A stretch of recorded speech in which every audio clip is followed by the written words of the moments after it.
Welcome to TVBS Meeting Room, where we tackle global issues with a view from Taiwan. I'm your host, Wenqi Yu.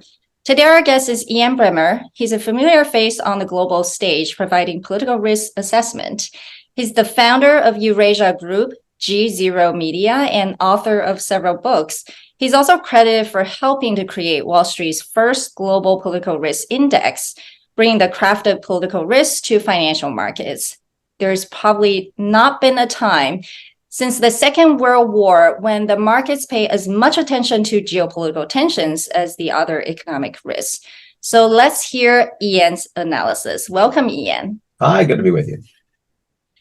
You must be very busy these days. Let's start with Taiwan's President Tsai Ing-wen's visit with the U.S. House Speaker McCarthy last week. Was it a big deal? China's response has been relatively muted compared to Nancy Pelosi's visit to Taiwan. Why is that? And just overall, why is the growing U.S.-Taiwan coziness? Well, let's be clear. If you want to talk about what's making U.S. news vis-a-vis China in the last week, it was the McCarthy meeting. But on the global stage, there were lots of things that were more important. I would argue that the decision of the Saudi and Iranian foreign ministers to come to Beijing and move forward that peace deal that's been brokered by China, that's more important. The trip of the French president, Emmanuel Macron, as well as Ursula von der Leyen to Beijing, and particularly Macron's comments to try to limit the level of dependence of France and the EU on the United States, while he was certainly leaning into his relationship with China. That's more important. And in some ways, even the trip of former President Ma to mainland China, which is the first trip of a existing or former head of state for Taiwan since the end of the Civil War in 1949 to mainland China. I would say all of these things are more important than the meeting of President Tsai with McCarthy, and the fact that it happened in the U.S., that McCarthy backed away from a trip to Taipei, and then the fact that the Chinese were much more incremental in the escalation that they took diplomatically, economically, and militarily to response compared to what they did when Speaker Pelosi made that trip last year. I think all of those things make the point that a lot is happening on the global stage right now, and the Americans aren't driving as much as they used to. And why did you say all these things were more important? However, that meeting did get more coverage in the U.S. media. Well, the Americans, of course, are very, very focused on an American-centric perspective.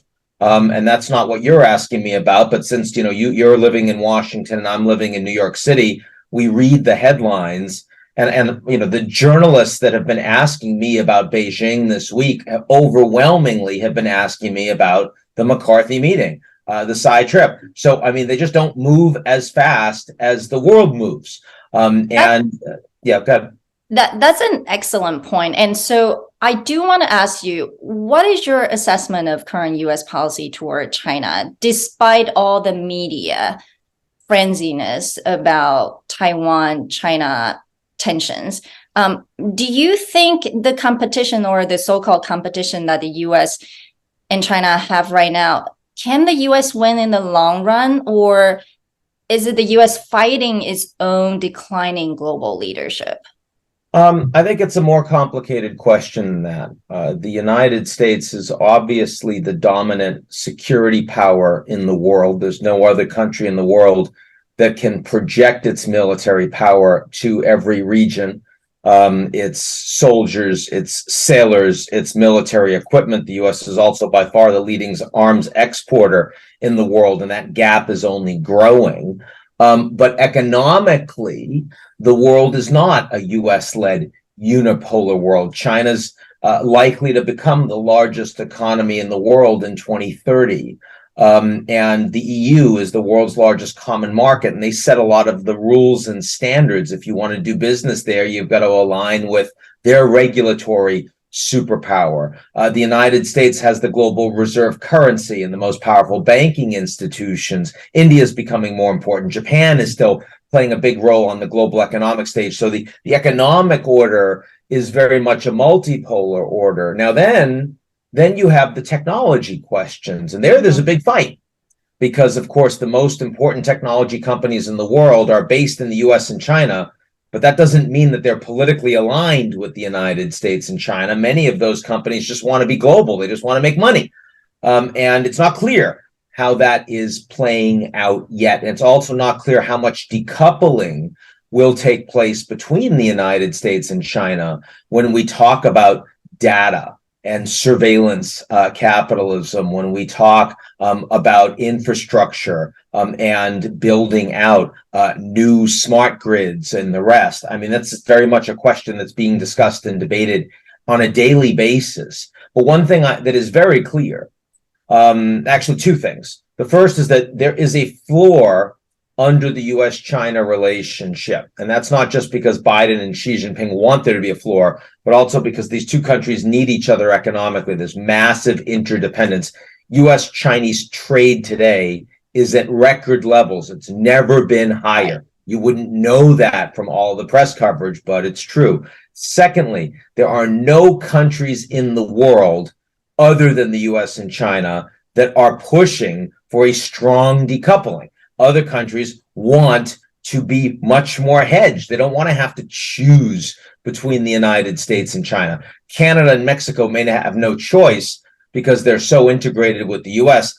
Cambodia and Laos may have no choice because they're so integrated with mainland China. But for everybody else, they want a balance. And that also helps to ensure you don't have a Cold War, because you can't very well have a Cold War if there's only two countries that are playing. Right. I mean, that's a significant point to recognize, too. So I do think that the coverage that you get in the United States does over exaggerate the level of tension, the level of confrontation, and also the level of importance of the US-China bilateral relationship. Well, that's why you also mentioned that France Macron visit to Beijing, right? Basically, they put on very pleasant imagery with China's Xi Jinping's meeting. And then he asked Europe to resist pressure to become America's followers. Do you think the US is shooting its own foot by forcing the allies to pick a side? Well, I don't think the US is forcing the allies to pick a side. I think that they're pressuring the allies using a dominant national security position to define more of the economy through a national security lens. If you've got a hammer, lots of things look like a nail. And so you see that on semiconductors, you see it on 5G, you see it in critical minerals, and indeed you've seen some alignment from the Japanese, from the South Koreans, from the Dutch, for example. And France is resisting that. Now, you didn't ask me about what Macron said about Taiwan, where he said very specifically that this isn't Europe's fight. Taiwan's not Europe's fight. Of course, he didn't say that Ukraine isn't America's fight, and he could have said that, but he didn't, because he doesn't want that hypocrisy to be made clear. But he's representing France and nobody else, and that's unfortunate, but it's true. But what Macron said publicly is not so different from what many European leaders have been saying privately. I think that Macron's trip to China was very successful. It advanced a lot of French national interests, certainly on the economic side, on the commercial side. What was unfortunate is that he needed to open his mouth about it, that he needed to, try to score some points as the erstwhile leader of Europe on the plane on the way back. And he's made mistakes like that before. I think it comes from a very strong, a very healthy sense of self, even in the context of French politicians. Interesting. But, basically, you think he actually misspoke, that it wasn't an intentional. Oh, no. I think he said what he meant to say. I just think he shouldn't have said it. I think that that's who he is. I think he can't help himself. I think he has a misguided sense of importance on the European and global stage. And as a consequence, his diplomacy is frequently immature. I think that he's very, very smart. He's very charismatic. He works very hard. And his trip to China was one of his most successful trips internationally, vastly more successful than his recent failed trip to Africa with former French colonies. That basically embarrassed him at home, and vastly more successful, of course, than all the demonstrations he's dealing with very unpopular efforts to increase the pension age. So, I mean, I think he was doing a good job, and then unfortunately, he just put his foot in it. Well, I think let's focus on sort of how the world basically has different views of China, right? Over the last 30 years. There are always those who think China is about to explode, given its various domestic challenges, versus those who bet on China's bright future. And that exists different views in terms of in the US and the West as well. And you have argued previously that China's power actually has not peaked. Why? And what are China's strengths, and has the West or the US underestimated China? Well, I mean, first of all, Taiwanese businesses, of course, are also betting very strongly on China's success. So, I mean, some of the business people that know China the best, that speak the language, have traveled there, have lived there, sometimes have married there. Right. I mean, they're betting big on China's future. So what do Taiwanese business leaders know that American policymakers don't? It's a very good question, right? And it's a lack of arrogance. It's the fact that you travel there. It's the fact that you see that this level of human capital, hard work, focus on education, willingness to build out infrastructure, all of these things, technological advances. China doesn't just, yes, there are problems with China ripping off IP and not having rule of law, but China also is developing world-changing companies that are innovating themselves. And anyone that's visited China knows that. Now, the problem is most Americans have never been to China. Most American leaders have never been to China. They don't understand it.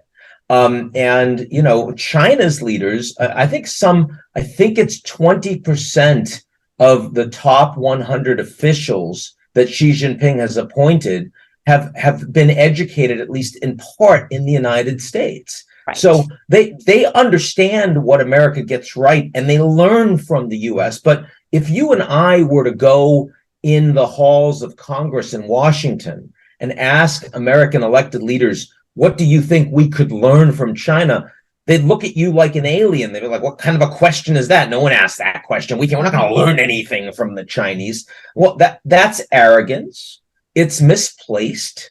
I understand it. It comes from, living in a very safe part of the world geographically with, Mexico, Canada, and two big oceans as its borders, and most Americans never traveling everywhere. But as China is set to become the largest economy in the world, Americans need to change their perspective, right? I think it's extremely important. And this doesn't mean that China's going to have a century of dominance. I don't believe that at all. There are massive headwinds in China demographically, in terms of their bad corporate debt, not dealing with the real estate bubble, for example, the lack of transparency that can chill innovation and capital movement. I mean, all of these things are real problems, but they're not problems that would make anyone sensible think that China is about to implode. And of course, U.S.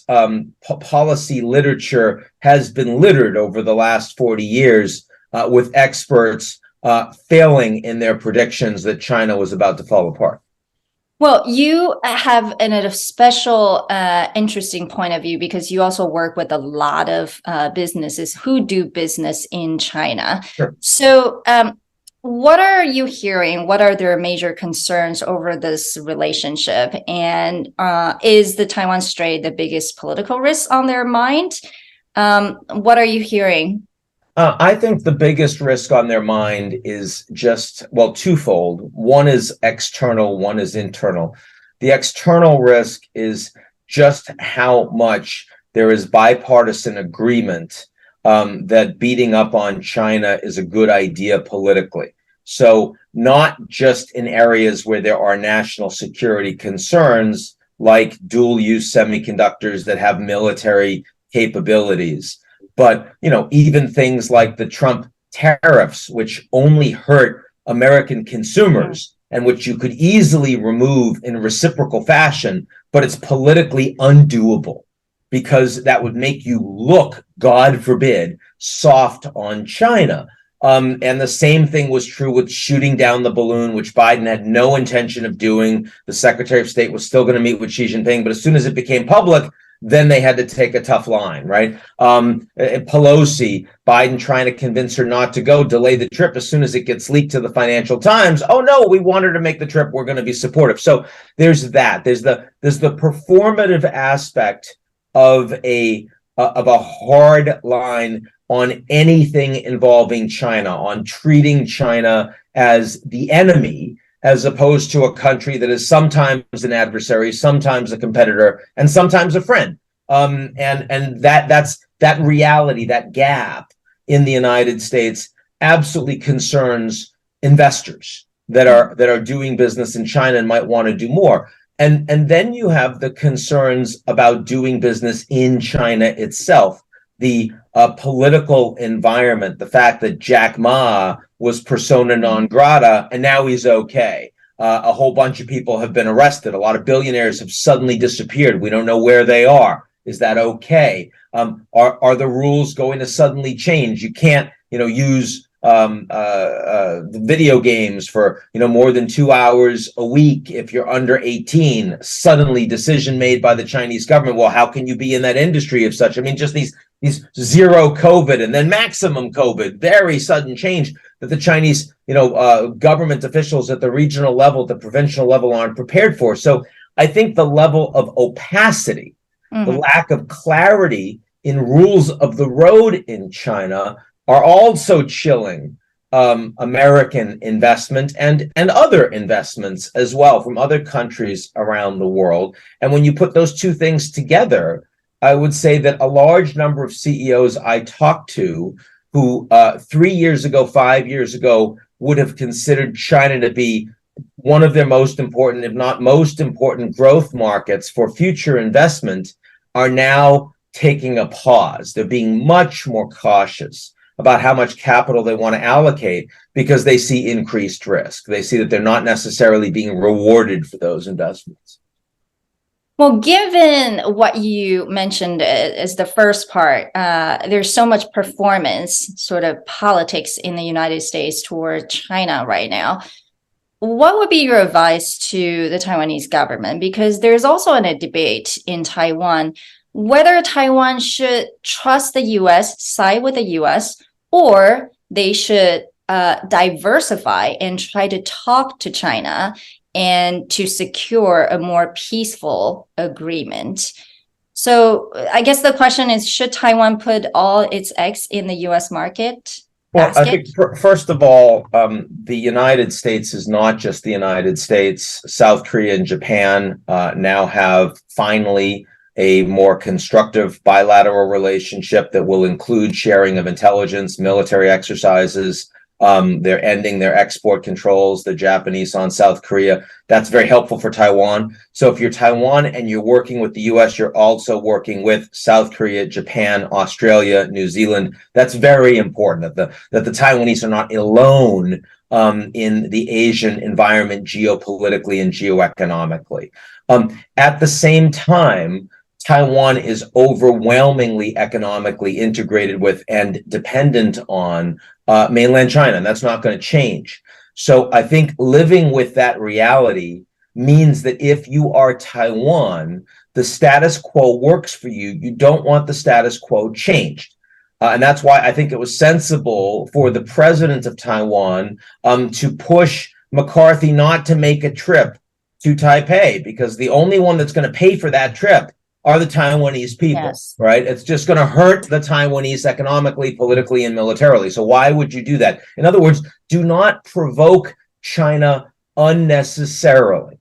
And that means if you are thinking about the upcoming Taiwanese election, and you're, in the DPP, you don't want to be making strong statements about independence that the Chinese will react to very strongly. You want to continue to push hard to maintain the status quo. Now, the challenge that Taiwan is going to have, not to mention the fact that China is getting more powerful in the region, and you've got Macron and others that are questioning, is also that TSMC is becoming politicized. It's the most strategically important company in the world.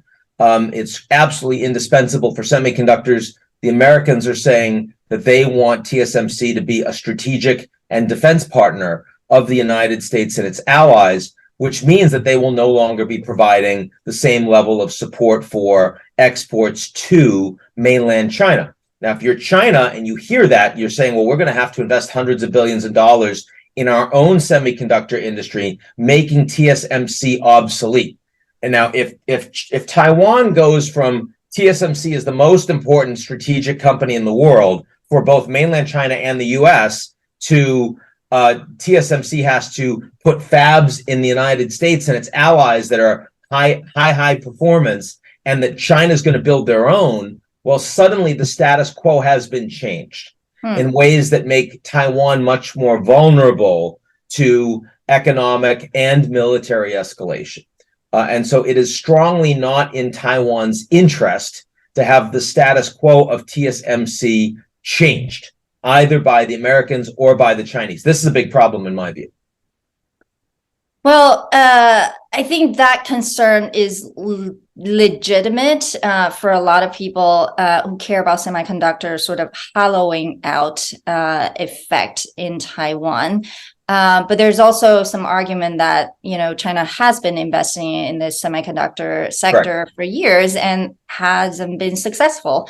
I don't know if you have any insights or insider scoop in terms of how well advanced they can be, or this is truly an advantage that Taiwan or the West has. It is an advantage that Taiwan and the West has right now. And the question is, will they have it in 10 years? Because as I'm sure you know, China has managed to gain parity and in some cases are well ahead of the Americans in advanced technology. Certainly in the digital economy, that's true. In facial recognition, in voice recognition, I would say in the creation of the infrastructure for smart cities, and in generative artificial intelligence, the Chinese are not far behind, maybe 6, maybe 12 months. On semiconductors, they're very far behind, like 3 generations. So the question is, the Americans are making a big bet, not just by trying to invest more in the US through the CHIPS Act, but also through these export controls. Yes. The Americans are trying to contain the Chinese and keep them down in semiconductor advancement. And will that work over the next 5 to 10 years? Can the Americans win on semiconductors and therefore maintain an advantage, a critical advantage, in the commanding heights of the 21st century economy? And the answer, Wenqi, is that we don't know.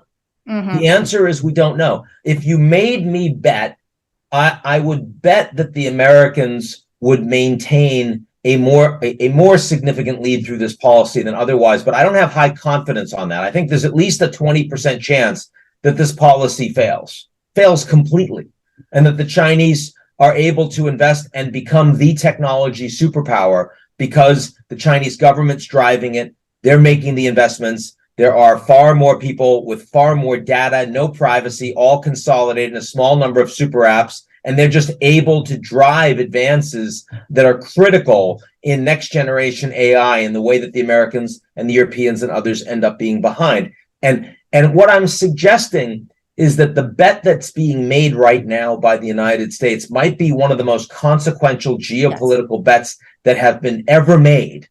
And it's being made without a lot of certainty on the outcome. Well, I think regardless, you have to credit the Biden administration for at least trying rather than not taking any action. And so what are the question. other... Why would you necessarily say that? Because I could argue, I happen to think it's an interesting bet. I think that there's a strong argument to be made that not making that bet if you're suggesting that bet that the Chinese level of investment would be exactly the same irrespective. That, I guess that's an interesting point. I'm not sure that's what you're arguing. Yeah, because I think there is a lot of concern about inaction rather than, and that's sort of, at least during the Obama administration, a lot of people feel that there was too much inaction when it comes to with China. And so that's the lost time. And my observation is that this administration is trying to show that it's trying to change the trajectory where, the China is headed or the US is headed. So my sense is that they would rather be credited for making decisions and taking actions, even if they fail, rather than sitting there and not doing I mean, of course, you could make that argument for Bush invading Iraq, and I hope you wouldn't. But let me put it this way. My view on this is that the Biden decision to invest substantially in U.S. infrastructure, in U.S. semiconductors, in U.S. critical minerals and transition on the energy front, overwhelmingly smart, overdue thing to do. I think that's a question where action is much, much better than inaction. The U.S. has kicked the can on that for a long time. I think the question of U.S. export controls against China is not necessarily a clear win for the U.S. It clearly leads to a lot of backlash by, for example, Macron and other Europeans. It potentially could break the transatlantic relationship in a way that it's been very aligned after the Russian invasion in Ukraine. That's important. It could also lead to much stronger Chinese decision to itself go down a more self-sufficient and more decoupled path. Certainly, when I see Kristalina Georgiev at the IMF in this week's spring meetings, taking a full percentage point off of her global growth expectations, that's in large part because of where she sees globalization going, where she sees the US-China relationship going. So she's clearly structurally very concerned, as are her economists. So I have a mixed view on what this policy is or is not going to achieve. Understandable. And I do think there's different political considerations, especially domestically speaking, for them or this administration trying to win elections. That's another factor. But anyway, moving on, because we have very limited time. What are the other major political risks that deserve more attention, but that are not on people's radar now? Well, Russia's on people's radar, but it's massive because people are talking about Ukraine. But the fact that Russia has become a rogue state for the entire West, we saw this big intelligence leak that came out, and one piece that was quite concerning was how close a British spy plane was to being shot down over the Black Sea by the Russians. And I mean, if that had happened, you might have had direct warfare in response from the United States, from the UK, from NATO against Russia. We have to understand this is not just a Cold War with Russia. This is a hot war by proxy. That is certainly the way the Russians see it, and it has the potential to spill over into more direct confrontation with NATO. This is the dangerous environment we've been most dangerous since 1962 with the Cuban Missile Crisis. And, I'm not talking about nuclear warfare. I don't think the Russians are going to use a nuke against Ukraine, thank God. But I am talking about spillover, horizontal spillover of the war beyond Ukraine into NATO itself. And we need to understand just how likely that potential is, not just this year, but going forward, as Putin is in a corner, as Putin has no way back to where he was. His assets are frozen. His gas is stranded. He can't build his military back the way it was. I mean, and NATO has expanded. I mean, these are all fundamental points for a G20 economy and one of the biggest militaries in the world. And the West is basically at war with it. I mean, once you've called a leader a war criminal, you can't sit down. Think about the other people that have been called war criminals: Milosevic, Bashir, Gaddafi. These are generally people that end up in jail or dead. And the Americans don't have that option when it comes to Putin. But it's a very scary place to be. So, by far, that's the real uncertainty that could go boom in very short order. So then what are your top 3 predictions in the next 18 months or so in the world, from Russia-Ukraine war to global recession or Donald Trump being reelected U.S. president? Well, I would say that even if we talk a lot less about Ukraine in 18 months, we're going to talk more about Russia. So Russia is going to be much more of a danger as the most powerful rogue state on the global stage for the West that we've seen in history. That's number one. Number two, I think Trump will probably get the nomination, and that means that the 2024, the GOP, which means the GOP will have to align underneath him.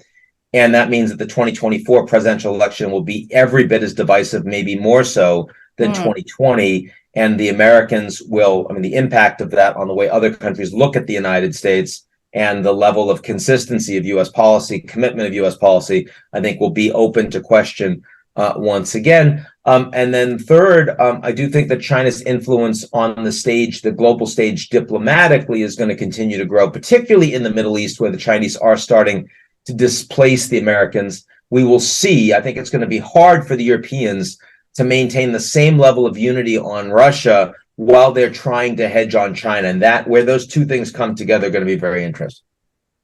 Well, thank you, Ian, for speaking to TVBS Meeting Room and giving us your global risk assessment. My pleasure. Take good care. You too. All right. You think Donald